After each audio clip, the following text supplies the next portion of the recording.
Es tiempo de hablar de Jesús.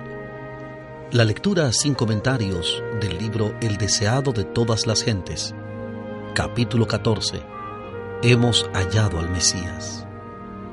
Hablemos de Jesús. Omar Medina les acompaña. Capítulo 14. Hemos hallado al Mesías. Juan el Bautista estaba predicando y bautizando en Betábara, al otro lado del Jordán. No quedaba muy lejos del lugar donde antaño Dios había detenido el río en su curso hasta que pasara Israel. A corta distancia de allí, la fortaleza de Jericó había sido derribada por los ejércitos celestiales. El recuerdo de dichos sucesos revivía en ese tiempo y prestaba conmovedor interés al mensaje del Bautista. ¿No habría de volver a manifestar su poder para librar a Israel, aquel que había obrado tan maravillosamente en tiempos pasados? Tal era el pensamiento que conmovía el corazón de la gente que diariamente se agolpaba a orillas del Jordán. La predicación de Juan se había posesionado tan profundamente de la nación que exigía la atención de las autoridades religiosas. El peligro de que se produjera alguna insurrección inducía a los romanos a considerar con sospecha toda reunión popular, y todo lo que tuviese el menor viso de un levantamiento del pueblo excitaba los temores de los gobernantes judíos. Juan no había reconocido la autoridad del Sanedrín ni pedido su sanción sobre su obra, y había reprendido a los gobernantes y al pueblo, a fariseos y saduceos por igual. Sin embargo, el pueblo le seguía ávidamente. El interés manifestado en su obra parecía aumentar de continuo. Aunque él no le había manifestado deferencia, el Sanedrín estimaba que por enseñar en público se hallaba bajo su jurisdicción. Ese cuerpo estaba compuesto de miembros elegidos del sacerdocio y de entre los principales gobernantes y maestros de la nación. El sumo sacerdote era quien lo presidía, por lo general. Todos sus miembros debían ser hombres de edad provecta, aunque no demasiado ancianos, hombres de saber, no solo versados en la religión e historia de los judíos, sino en el saber general. Debían ser sin defecto físico y hombres casados, y además padres, pues así era más probable que fuesen humanos y considerados. Su lugar de reunión era un departamento anexo al templo de Jerusalén. En el tiempo de la independencia de los judíos, el Sanedrín era la corte suprema de la nación y poseía autoridad secular tanto como eclesiástica. Aunque en el tiempo de Cristo se hallaba subordinado a los gobernantes romanos, ejercía todavía una influencia poderosa en los asuntos civiles y religiosos. Era difícil para el Sanedrín postergar la investigación de la obra de Juan. Algunos recordaban la revelación dada a Zacarías en el templo y su profecía de que su hijo sería heraldo del Mesías. En los tumultos y cambios de 30 años, estas cosas habían sido en gran parte olvidadas.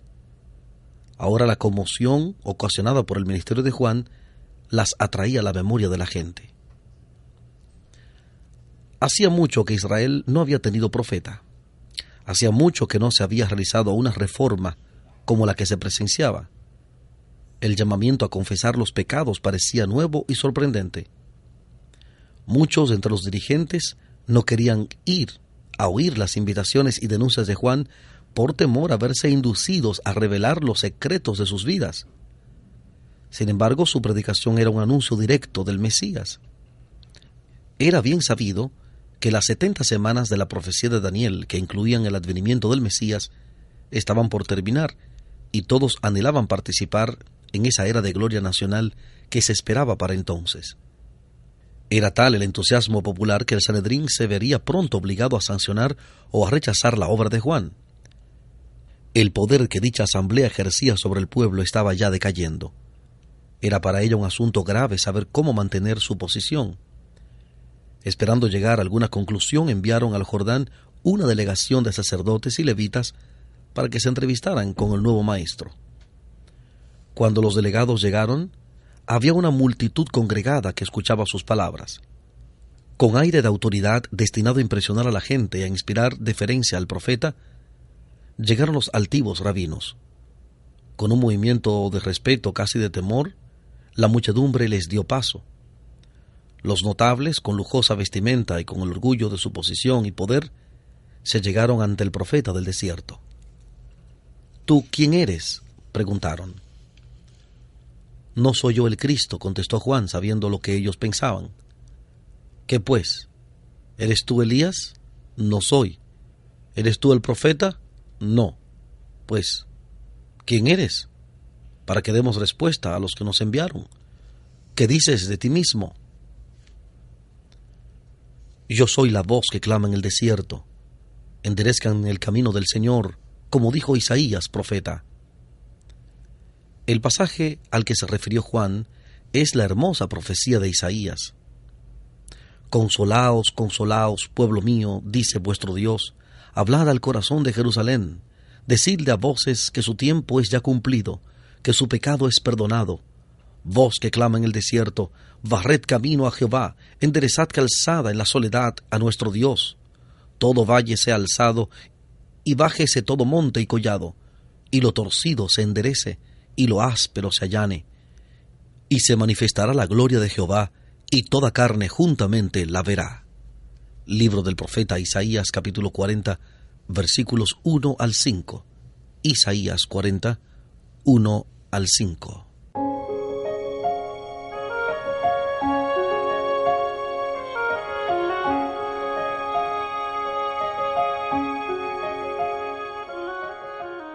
Estamos presentando la lectura sin comentarios del capítulo 14 del libro El deseado de todas las gentes. Capítulo 14. Hemos hallado al Mesías. En Hablemos de Jesús.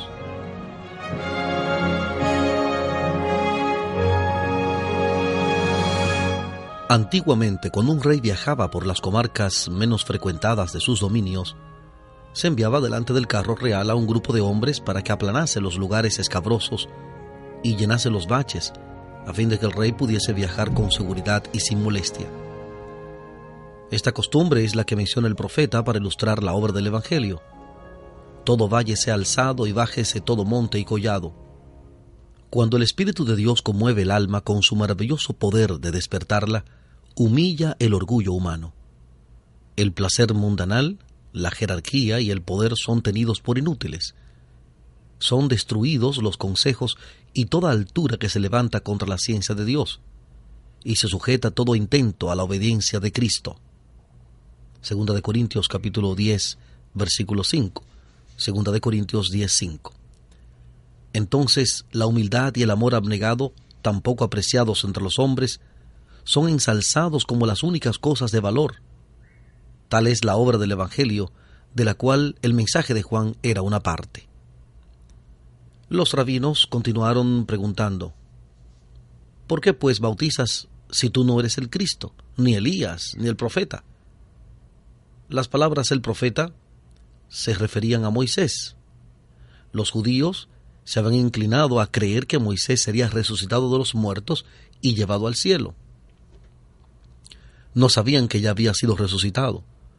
Cuando el Bautista inició su ministerio, muchos pensaron que tal vez fuese el profeta Moisés resucitado, porque parecía tener un conocimiento cabal de las profecías y de la historia de Israel.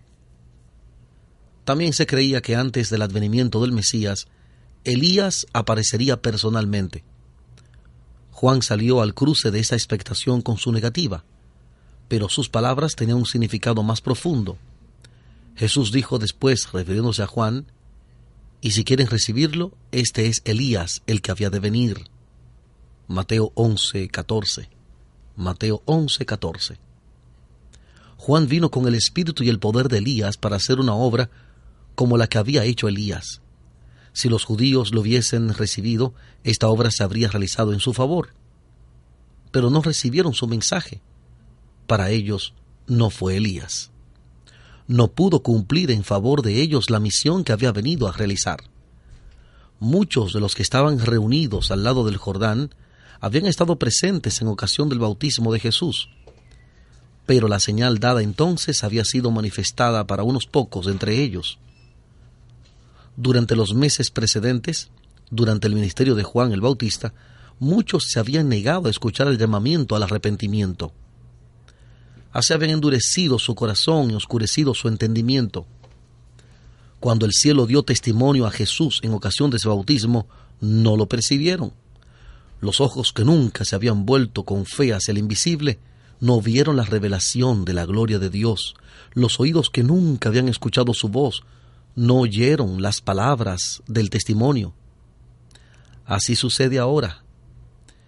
Con frecuencia la presencia de Cristo de los ángeles ministradores se manifiesta en las asambleas del pueblo, y sin embargo muchos no lo saben. No disciernen nada insólito. Pero la presencia del Salvador se revela a algunos. La paz y el gozo animan su corazón. Son consolados, estimulados, bendecidos. Los diputados de Jerusalén habían preguntado a Juan, ¿por qué pues bautizas? Y estaban aguardando su respuesta. Repentinamente, al pasear Juan la mirada entre la muchedumbre, sus ojos se iluminaron, su rostro se animó. Todo su ser quedó conmovido por una profunda emoción. Con la mano extendida exclamó, «Yo bautizo con agua, pero en medio de ustedes está uno a quien no conocen, el mismo que viene después de mí, a quien no soy digno de desatar la correa de su zapato». Juan capítulo 1, versículos 26 y 27. Juan 1, 26 y 27. El mensaje que debía ser llevado al Sanedrín era claro e inequívoco. Las palabras de Juan no podían aplicarse a otro, sino al Mesías prometido. Este se hallaba entre ellos. Con asombro, los sacerdotes y gobernantes miraban en derredor suyo, esperando descubrir aquel de quien había hablado Juan. Pero no se le distinguía entre la multitud. Cuando en ocasión del bautismo de Jesús Juan le señaló como el Cordero de Dios, una nueva luz resplandeció sobre la obra del Mesías. La mente del profeta fue dirigida a las palabras de Isaías, como cordero fue llevado al matadero. Isaías capítulo 53, versículo 7. Isaías 53, 7.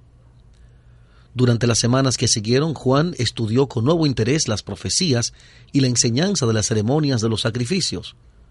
No distinguía claramente las dos fases de la obra de Cristo, como sacrificio doliente y como rey vencedor. Pero veía que su venida tenía un significado más profundo que el que discernían los sacerdotes y el pueblo.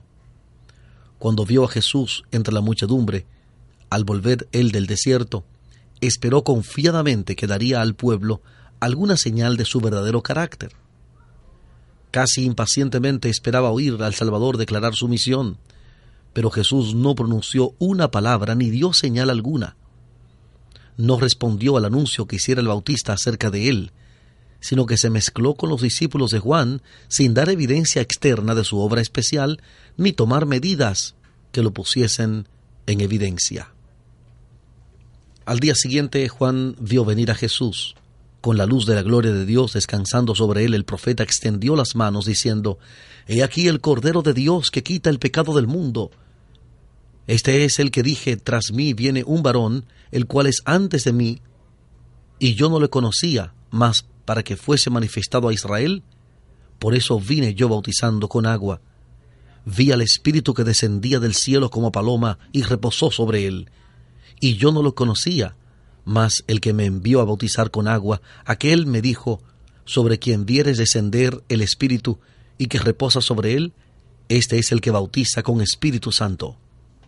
Y yo le vi, y he dado testimonio que este es el Hijo de Dios». ¿Era este el Cristo? Con reverencia y asombro, el pueblo miró a aquel que acababa de ser declarado Hijo de Dios. Todos habían sido profundamente conmovidos por las palabras de Juan. Les había hablado en el nombre de Dios. Le habían escuchado día tras día mientras reprendía sus pecados, y diariamente se había fortalecido en ellos la convicción de que era enviado del cielo. Pero, ¿quién era este mayor que Juan el Bautista? En su porte e indumentaria, nada indicaba que fuese de alta jerarquía. Aparentemente era un personaje sencillo, vestido como ellos, con la humilde vestimenta de los pobres.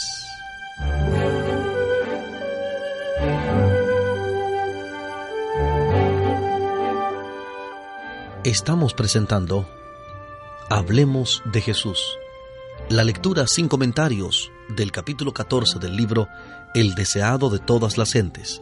Capítulo 14. Hemos hallado al Mesías.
Continuamos en la presentación del capítulo 14 del libro El deseado de todas las gentes.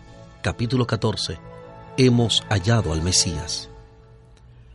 Había entre la multitud algunos de los que en ocasión del bautismo de Cristo habían contemplado la gloria divina y oído la voz de Dios. Pero desde entonces el aspecto del Salvador había cambiado mucho. En ocasión de su bautismo habían visto su rostro transfigurado por la luz del cielo, ahora pálido, cansado y demacrado, fue reconocido únicamente por el profeta Juan. Pero al mirarle la gente vio un rostro donde la compasión divina se aunaba con la conciencia del poder. Toda mirada de sus ojos, todo rasgo de su semblante, estaba señalado por la humildad y expresaba su amor indecible. Parecía rodeado por una atmósfera de influencia espiritual. Aunque sus modales eran amables y sencillos, daba a los hombres una impresión de un poder escondido, pero que no podía ocultarse completamente. ¿Era este aquel a quien Israel había esperado tanto tiempo? Jesús vino con pobreza y humillación a fin de ser tanto nuestro ejemplo como nuestro Redentor. Si hubiese aparecido con pompa real, ¿cómo podría habernos enseñado la humildad? ¿Cómo podría haber presentado verdades tan terminantes en el Sermón del Monte? ¿Dónde habría quedado la esperanza de los humildes de esta vida si Jesús hubiese venido a morar como rey entre los hombres? Sin embargo, para la multitud parecía imposible que el ser designado por Juan estuviese asociado con sus sublimes esperanzas. Así muchos quedaron chasqueados y muy perplejos. Las palabras que los sacerdotes y rabinos tanto deseaban oír, a saber que Jesús restauraría ahora el reino de Israel, no habían sido pronunciadas. Tal rey habían estado esperando y por él velaban, y a un rey tal estaban dispuestos a recibir. pero no querían aceptar a uno que tratase de establecer en su corazón un reino de justicia y paz. Al día siguiente, mientras 2 discípulos estaban cerca, Juan volvió a ver a Jesús entre el pueblo. Otra vez se iluminó el rostro del profeta con la gloria del invisible, mientras decía: «He aquí el Cordero de Dios». Las palabras conmovieron el corazón de los discípulos. Ellos no las comprendían plenamente. ¿Qué significaba el nombre que Juan le había dado, Cordero de Dios? Juan mismo no lo había explicado. Dejando a Juan, se fueron en pos de Jesús. Uno de ellos era Andrés, hermano de Simón, el otro Juan, el que iba a ser el evangelista. Estos fueron los primeros discípulos de Cristo. Movidos por un impulso irresistible, siguieron a Jesús, ansiosos de hablar con él, aunque asombrados y en silencio, abrumados por el significado del pensamiento: ¿es este el Mesías? Jesús sabía que los discípulos le seguían. Eran las primicias de su ministerio, y había gozo en el corazón del Maestro Divino al ver a estas almas responder a su gracia. Sin embargo, volviéndose, les preguntó: ¿qué buscan? ¿Quería dejarlos libres para volver atrás o para expresar su deseo? Ellos eran conscientes de un solo propósito. La presencia de Cristo llenaba su pensamiento. Exclamaron: «Rabí, ¿dónde moras?». En una breve entrevista a orillas del camino, no podían recibir lo que anhelaban. Deseaban estar a solas con Jesús, sentarse a sus pies y oír sus palabras. Les dijo: «Vengan y vean». Vinieron y vieron dónde moraba, y se quedaron con él aquel día. Si Juan y Andrés hubiesen estado dominados por el espíritu incrédulo de los sacerdotes y gobernantes, no se habrían presentado como discípulos a los pies de Jesús. Habrían venido a él como críticos para juzgar sus palabras. Muchos cierran así la puerta a las oportunidades más preciosas. No sucedió así con estos primeros discípulos. Habían respondido al llamamiento del Espíritu Santo, manifestado en la predicación de Juan el Bautista. Ahora reconocían la voz del Maestro Celestial. Para ellos, las palabras de Jesús estaban llenas de refrigerio, verdad, belleza. Una iluminación divina se derramaba sobre las enseñanzas de las Escrituras del Antiguo Testamento. Los multilaterales temas de la verdad se destacaban con una nueva luz. Es la contrición, la fe y el amor lo que habilita el alma para recibir sabiduría del cielo. La fe obrando por el amor es la llave del conocimiento. Todo aquel que ama conoce a Dios, como dice Juan 4:7. Juan 4:7. El discípulo Juan era de afectos sinceros y profundos, aunque de naturaleza contemplativa. Había empezado a discernir la gloria de Cristo, no la pompa mundanal ni el poder que se le había enseñado a esperar, sino la gloria como del unigénito del Padre, lleno de gracia y de verdad. Estaba absorto en la contemplación del maravilloso tema. Andrés trató de impartir el gozo que llenaba su corazón. Yendo en busca de su hermano Simón, exclamó: «Hemos hallado al Mesías». Simón no se hizo llamar 2 veces. Él también había oído de la predicación de Juan el Bautista y se apresuró a ir al Maestro, al Salvador. Los ojos de Jesús se posaron sobre él, leyendo su carácter y su historia, su naturaleza impulsiva, su corazón amante y lleno de simpatía, su ambición y confianza en sí mismo, la historia de su caída, su arrepentimiento, sus labores y su martirio. El Salvador lo leyó todo y dijo: «Tú eres Simón, hijo de Jonás. Tú serás llamado Cefas», que quiere decir piedra. El siguiente día quiso Jesús ir a Galilea y halla a Felipe, al cual dijo: «Sígueme».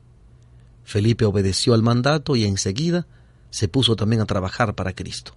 Felipe llamó a Natanael. Este último había estado entre la muchedumbre cuando el Bautista señaló a Jesús como el Cordero de Dios. Al mirar a Jesús, Natanael quedó desilusionado. ¿Podía ser el Mesías este hombre que llevaba señales de pobreza y de trabajo?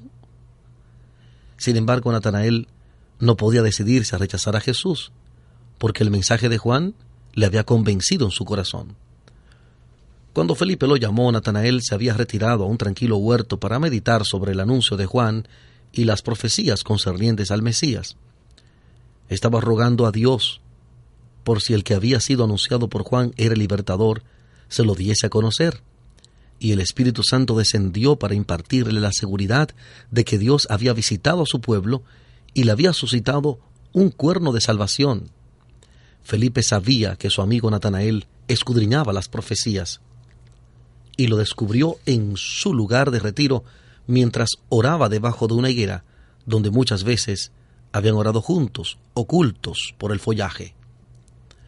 El mensaje: hemos hallado a aquel de quien escribió Moisés en la ley y los profetas, pareció a Natanael una respuesta directa a su oración.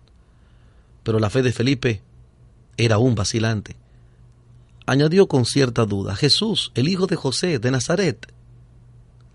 Los prejuicios volvieron a levantarse en el corazón de Natanael, exclamando: ¿de Nazaret puede salir algo bueno?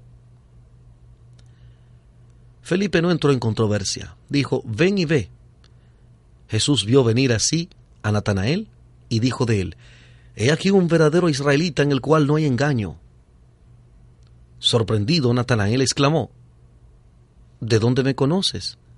Respondió Jesús y le dijo: antes que Felipe te llamara, cuando estabas debajo de la higuera, te vi. Esto fue suficiente. El Espíritu Divino que había dado testimonio a Natanael en su oración solitaria debajo de la higuera, le habló ahora en las palabras de Jesús. Aunque presa de la duda y cediendo en algo al prejuicio, Natanael había venido a Cristo con un sincero deseo de oír la verdad, y ahora su deseo estaba satisfecho. Su fe superó a la de aquel que le había traído a Jesús. Respondió y dijo: Rabí, tú eres el Hijo de Dios, tú eres el Rey de Israel. Si Natanael hubiese confiado en los rabinos para ser dirigido, nunca habría hallado al Mesías. Viendo y juzgando por sí mismo fue como llegó a ser discípulo. Así sucede hoy día en el caso de muchos a quienes los prejuicios apartan de lo bueno. ¿Cuán diferentes serían los resultados si ellos quisieran venir y ver?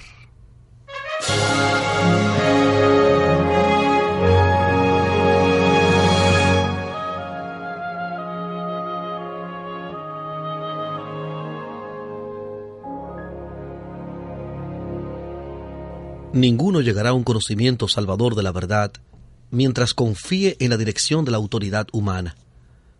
Como Natanael, necesitamos estudiar la palabra de Dios por nosotros mismos y pedir la iluminación del Espíritu Santo.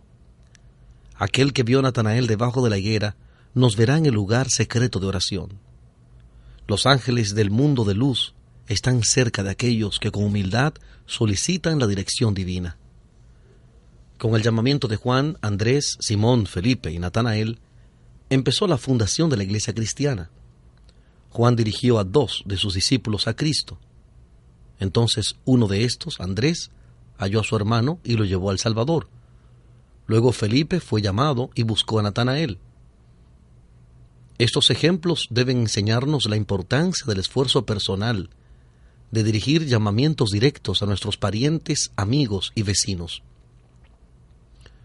Hay quienes durante toda la vida han profesado conocer a Cristo y sin embargo no han hecho nunca un esfuerzo personal para traer siquiera un alma al Salvador. Dejan todo el trabajo al predicador. Tal vez él esté bien preparado para su vocación, pero no puede hacer lo que Dios ha dejado para los miembros de la iglesia. Son muchos los que necesitan el ministerio de corazones cristianos amantes. Muchos han descendido a la ruina cuando podrían haber sido salvados si sus vecinos, hombres y mujeres comunes, hubiesen hecho algún esfuerzo personal en su favor. Muchos están aguardando a que se les hable personalmente. En la familia misma, en el vecindario, en el pueblo en que vivimos, hay para nosotros trabajo que debemos hacer como misioneros de Cristo. Si somos creyentes, esta obra será nuestro deleite. Apenas se ha convertido uno cuando nace en él el deseo de dar a conocer a otros cuán precioso amigo hallado en Jesús. la verdad salvadora y santificadora no puede quedar encerrada en su corazón. Todos los que se han consagrado a Dios serán conductos de luz. Dios los hace agentes suyos para comunicar a otros las riquezas de su gracia. Su promesa es: y daré a ellas y a los alrededores de mi collado bendición, y haré descender la lluvia en su tiempo, lluvias de bendición serán. Ezequiel capítulo 34, versículo 26. Ezequiel 34, 26. Felipe dijo a Natanael: ven y ve. No le pidió que aceptase el testimonio de otro, sino que contemplase a Cristo por sí mismo. Ahora que Jesús ascendió al cielo, sus discípulos son sus representantes entre los hombres, y una de las maneras más eficaces de ganar almas para Él consiste en ejemplificar su carácter en nuestra vida diaria. Nuestra influencia sobre los demás no depende tanto de lo que decimos como de lo que somos. Los hombres pueden combatir y desafiar nuestra lógica, pueden resistir nuestras súplicas, pero una vida de amor desinteresado es un argumento que no pueden contradecir. Una vida consecuente, caracterizada por la mansedumbre de Cristo, es un poder en el mundo. La enseñanza de Cristo fue la expresión de una convicción íntima y de la experiencia, y los que aprenden de Él llegan a ser maestros según el orden divino. La palabra de Dios, pronunciada por aquel que haya sido santificado por ella, tiene un poder vivificador que la hace atrayente para los oyentes y los convence de que es una realidad viviente. Cuando uno ha recibido la verdad con amor, lo hará manifiesto en la persuasión de sus modales y el tono de su voz.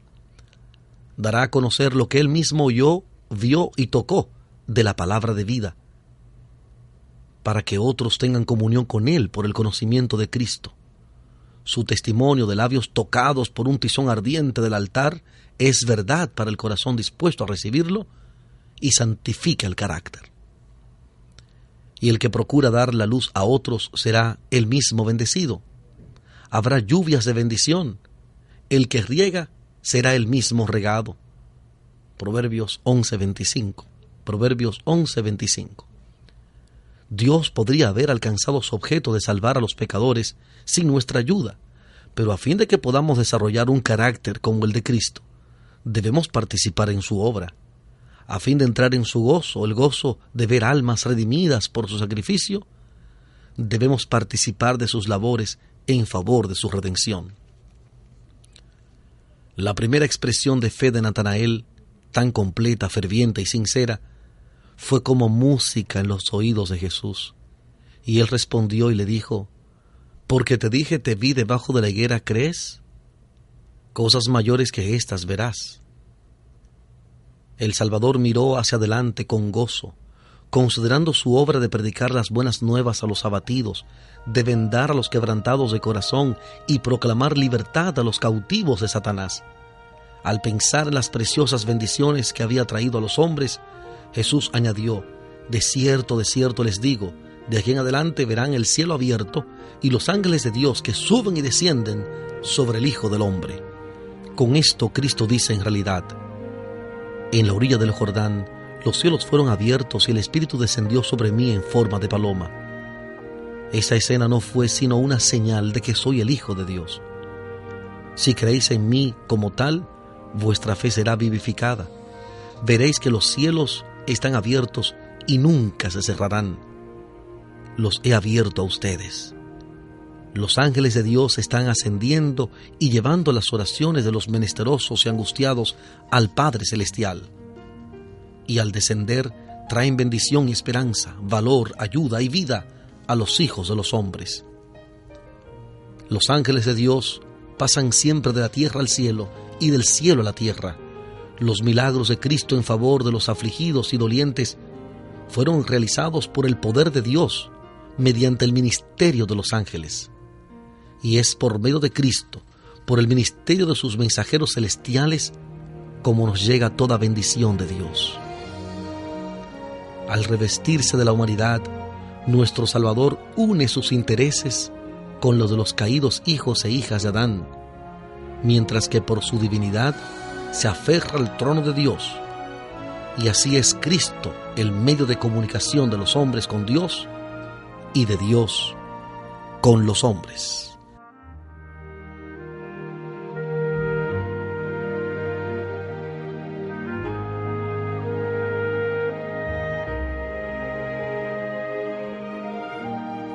Hemos presentado la lectura sin comentarios del capítulo 14 del libro El deseado de todas las gentes. Capítulo 14. Hemos hallado al Mesías. Este capítulo está basado en el Evangelio según San Juan, capítulo 1, versículos 19 al 51. Juan, capítulo 1, versículos 19 al 51. Hablemos de Jesús. Omar Medina les agradece la fina gentileza de la atención dispensada. Que Dios les bendiga.